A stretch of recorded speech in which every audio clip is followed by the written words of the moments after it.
Morning student. आज का physiology का जो कि प्लांट ब्रीडिंग एंड जेनेटिक्स की शाखा है, आज का हमारा उसका लेक्चर है प्लाज्मोलाइसिस, यानी कि प्लाज्मा का लॉस हो जाना। कहने का मतलब है कि किसी भी कोशिका के अंदर से या सेल के अंदर से पानी का बाहर की ओर चले जाना, और जो सेल का प्रोटोप्लाज्म है वह सिकुड़ जाना। फॉर एग्जाम्पल आप समझ सकते हो इसके एग्जाम्पल से, जैसे आपने देखा होगा घरों में किशमिश जिसे हम खाते हैं, वो एक अंगूर होता है और कुछ समय बाद जब अंगूर सिकुड़ जाता है लेकिन उसके अंदर सिर्फ वाटर का लॉस होता है, और उसका जो प्लाज्मा है जिसको हम प्रोटोप्लाज्म बोलते हैं, वह प्रोटोप्लाज्म उस सेल के अंदर से सिकुड़कर एक जगह इकट्ठा हो जाता है, जिसे हम बोलते हैं प्लाज्मोलाइसिस। अब इसके एग्जाम्पल से हम थोड़ा सा समझेंगे कि ये प्लाज्मोलाइसिस होता क्या है, कैसे होता है, किन प्रकार की कोशिकाओं में ये होता है, और हमारे आने वाले दैनिक जीवन में इनका क्या प्रभाव या क्या काम पड़ता है। ठीक है, चलो उसको थोड़ा सा समझने की कोशिश करते हैं कि प्लाज्मोलाइसिस क्या होता है। तो ये जो प्लाज्मोलाइसिस है यानी प्लाज्मा का लॉस होना, कैसे? फॉर एग्जाम्पल इसको थोड़ा सा समझने की कोशिश करते हैं। जैसे कि आपने देखा होगा कि एक गुब्बारा होता है, और गुब्बारे को जब हम सामान्य स्थिति में रखते हैं तो उसके अंदर थोड़ी बहुत हवा होती है, मान के चलो 2% हवा होती है उसके अंदर, लेकिन जब हम उस गुब्बारे के अंदर हवा भरते हैं, लगभग 98% उस हवा को भर देते हैं, तो गुब्बारा लगभग फूल जाता है। यानी कि जब हवा उसके अंदर भरी जा रही थी तो अंदर से हवा का दाब गुब्बारे की दीवार पर पड़ रहा था, तो उस दाब को हम बोलते हैं टर्गर प्रेशर। टर्गर प्रेशर यानी स्फीति दाब, हिंदी बोलते हैं स्फीति दाब। तो स्फीति दाब बाहर की ओर लगता है गुब्बारे की दीवार पर, ठीक है। लेकिन उसके विपरीत में भी जो गुब्बारे की दीवार होती है वह उस हवा के ऊपर भी दबाव बनाती है, इसे हम बोलते हैं वॉल प्रेशर। क्या बोलते हैं बच्चों? वॉल प्रेशर, यानी कि भित्तीय दाब कहलाता है स्फीति दाब, दूसरा है भित्ति दाब यानी वॉल प्रेशर। और यह वॉल प्रेशर लगता है बाहर से अंदर की ओर। यहां तक समझ में आया? बिल्कुल क्लियर है? अच्छा, ये तो यह का मैटर हुआ समझने का कि भाई किस प्रकार से कोशिकाओं पे दाब लगता है और किस प्रकार से कोशिकाएं फूल जाती हैं या सिकुड़ती हैं। यानी कोशिकाओं के अंदर जब बाहर से कोई भी ऑर्गेनिक और इनऑर्गेनिक सॉल्यूशन हुआ, मॉलिक्यूल्स हुए, जब कोशिका के अंदर आते हैं तो कोशिकाएं फूल जाती हैं। तो फूल जाती हैं तो कोशिकाओं की दीवार पर भी प्रेशर लगता है। जैसे ये कोशिका है, इस कोशिका का सामान्य संरचना है, ये बाहर की ओर ये वॉल है, जिसे हम बोलते हैं सेल वॉल, और इसके अंदर जस्ट प्लाज्मा वॉल होती है, और प्लाज्मा वॉल से प्रोटोप्लाज्म घिरा हुआ रहता है, जिसको हम बोलते हैं जीव द्रव्य। ये हुआ जीव द्रव्य। और जब ये जीव द्रव्य इसके अंदर रहता है, और जीव द्रव्य किसको घेर के रखता है? टोनोप्लास्ट को। टोनोप्लास्ट के अंदर क्या रहता है, यानी कि वैक्यूल के अंदर क्या होता है? Cell sac. क्या होता है बच्चों? सेल सैक, यानी कि कोशिकीय जूस या कोशिकीय रस। तो जो सेल सैक होता है वही सेल के अंदर वाटर की कंसंट्रेशन को मेंटेन करके रखता है। जैसे कि अगर सेल के अंदर सबसे पहले जब वाटर बाहर से आएगा तो सेल सैक के अंदर आएगा, और सेल सैक ही इस वाटर को इस प्रोटोप्लाज्म के अंदर रिलीज करेगा, जिससे प्रोटोप्लाज्म खुल जाएगा। समझे? जैसे कि अगर इस कोशिका को, अब हम दो प्रकार के सैंपल लेके चलते हैं।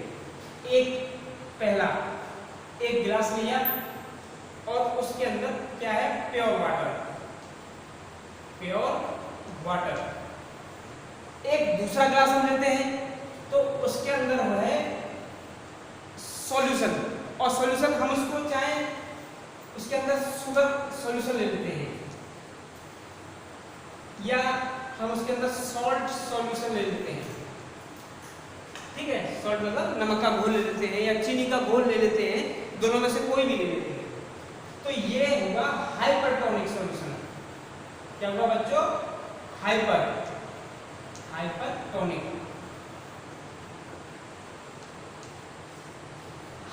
हाइपरटोनिक और हाइपोटोनिक सॉल्यूशन के बारे में आपको बताया था। हाइपोटोनिक सॉल्यूशन क्या होता है, जिसके अंदर यानी कि कंसंट्रेशन किसी भी ऑर्गेनिक इनऑर्गेनिक मटेरियल की नहीं होती है, यानी प्योर वाटर।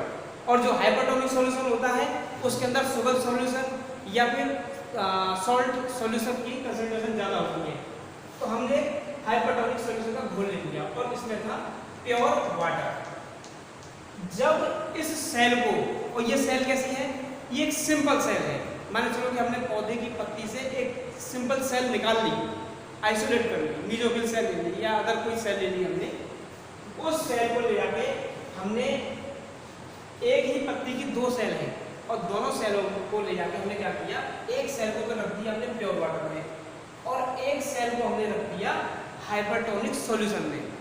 तो क्या देखते हैं, प्योर वाटर में रखी हुई जो सेल है वह सेल क्या हो जाएगी, फूल जाएगी, यानी कि उसका साइज क्या होगा, बढ़ जाएगा, बढ़ जाएगा।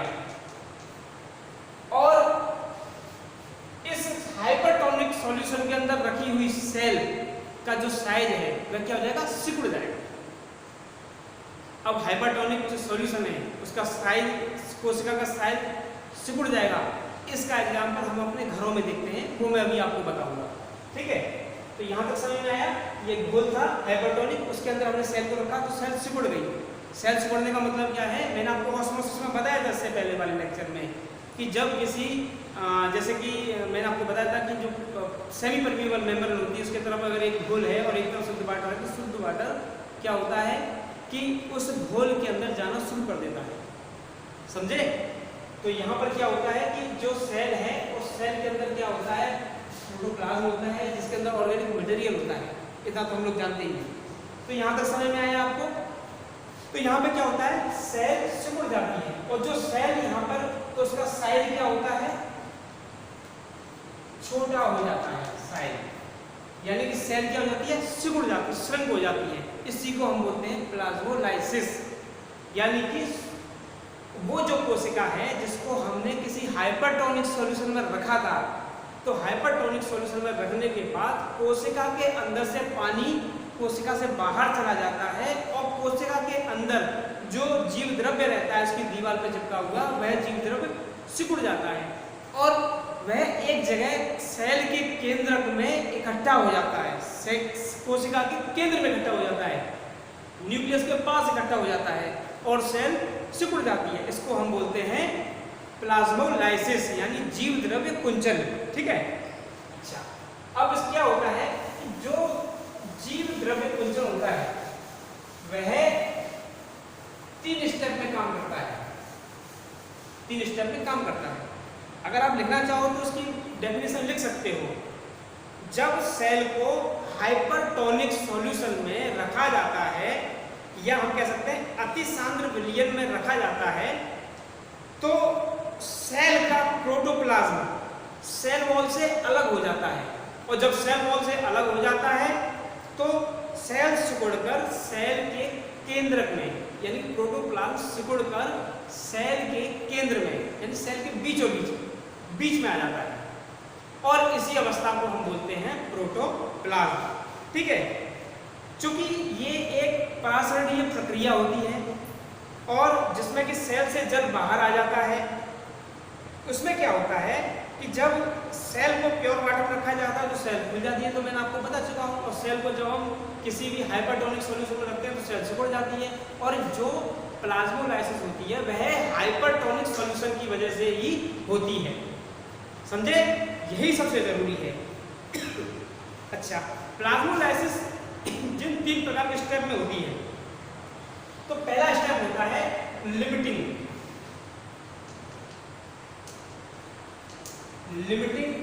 प्लाज्मोलाइसिस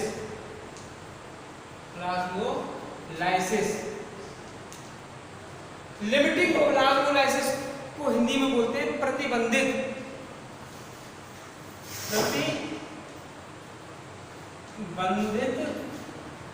जीव द्रव्य कुंचन, ठीक है। जो जीव द्रव्य है वो सिकुड़ रहा है तो इसे बोलते हैं लिमिटिंग। इसमें क्या होता है कि जो सेल होती है उस सेल के अंदर जो प्रोटोप्लाज्म होता है वह धीरे धीरे उसके अंदर से पानी का बाहर निकलना शुरू होता है। जब सेल को हम किसी हाइपरटोनिक सॉल्यूशन के अंदर रख देते हैं तो उसके अंदर से जो पानी है, सिर्फ पानी, ये समझ लेना बायोलॉजी के मैटर में हमेशा कि जहाँ पानी होगा वहाँ कंटामिनेशन हमेशा रहेगा, जहाँ पानी नहीं होगा वहाँ कंटामिनेशन बिल्कुल भी नहीं होगा। घरों में अब जैसे कि आप फॉर एग्जाम्पल आप समझो, घरों में हम अचार है, आम का अचार रखते हैं, नींबू का अचार डालते हैं, हम इसको सॉल्ट के कंसंट्रेशन में ही क्यों डालते हैं, या किसी भी चीज़ को हम चीनी के घोल में ही क्यों रखते हैं? क्यों? जिससे कि उसकी सेहत खराब ना हो। लेकिन उन कोशिकाओं के अंदर पानी की कंसंट्रेशन चली जाती है, खत्म हो जाती है, जिससे आम का अचार है वो सिकुड़ जाता है, और जब वो सिकुड़ जाता है तो उस खाली स्थान को घेरने के लिए शुगर का या सॉल्ट का घोल उस आम के अंदर भर जाता है। इसकी वजह से वो दोबारा से या कह सकते हैं डीप्लाज्मोलाइज हो जाता है। ठीक है, तो इसमें क्या होता है, सबसे पहले इसके अंदर से वाटर का बाहर निकलना शुरू हो जाता है, वाटर इसके अंदर बाहर रिलीज हो जाता है। तो सेल धीरे धीरे रिलीज अपनी कैपेसिटी को लॉस करती है, जो उसकी इंटेंसिटी होती है, जो उसकी तन्यता होती है, उसका तनाव होता है, उस तनाव को वह धीरे धीरे लॉस करती है। लेकिन इसमें प्लाज्मोलाइसिस नहीं होती, कंप्लीटली प्लाज्मोलाइसिस होगी ही नहीं, और ना ही, यानी कहने का मतलब है सेल जब आवश्यकता से खुल जाती है तो वह धीरे धीरे अपने तनाव को कम कर देती है, लेकिन खुली हुई रहती है, उसका तनाव कम हो जाता है। ठीक है, दूसरा होता है आपका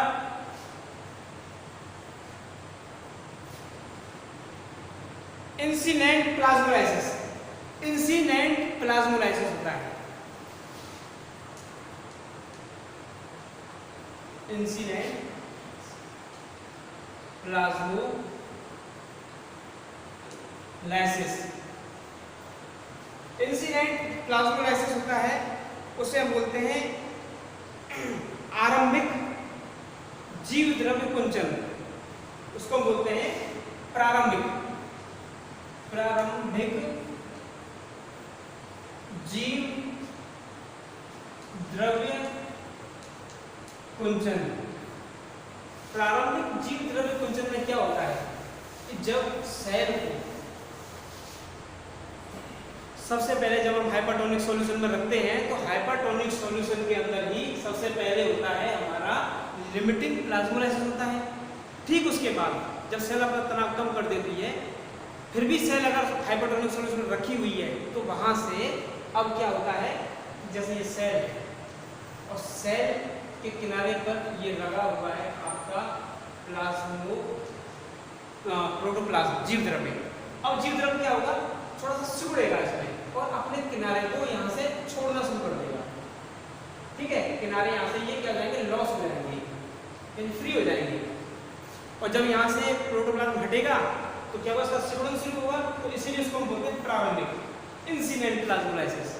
जो तीसरा वाला है वह होता है एविडेंट प्लाज्मोलाइसिस। थर्ड होता है एविडेंट प्लाज्मोलाइसिस।